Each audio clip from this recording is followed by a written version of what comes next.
મહત્વના સમાચાર મળી રહ્યા છે અંકલેશ્વરથી। અંકલેશ્વર નજીક પેસેન્જર ટ્રેનના ડબ્બામાં આગ લાગવાની ઘટના સામે આવી છે। મુંબઈ અમૃતસર ટ્રેનના ડબ્બામાં આગ લાગી।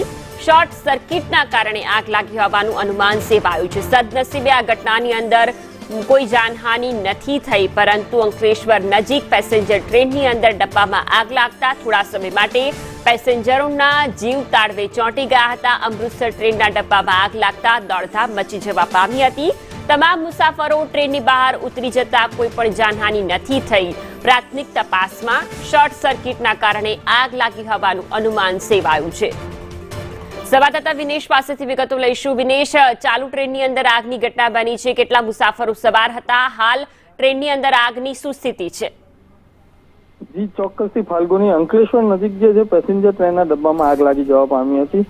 મુંબઈ અમૃતસર ટ્રેનના ડબ્બામાં આગ લાગી હતી। આગ લાગવાને કારણે જે પ્લેટફોર્મ છે ત્યાં દોડધામ મચી ગઈ હતી। જોકે સદનસીબે તમામ મુસાફરોને બહાર ઉતરી જતા કોઈ જાનહાનિ થઈ ન હતી, પરંતુ શોર્ટ સર્કિટને કારણે આગ લાગી હોય તેવું પ્રાથમિક અનુમાન લગાવી રહ્યું છે। જી ફાલ્ગુની। જી આભાર તમામ વિગતો બદલ।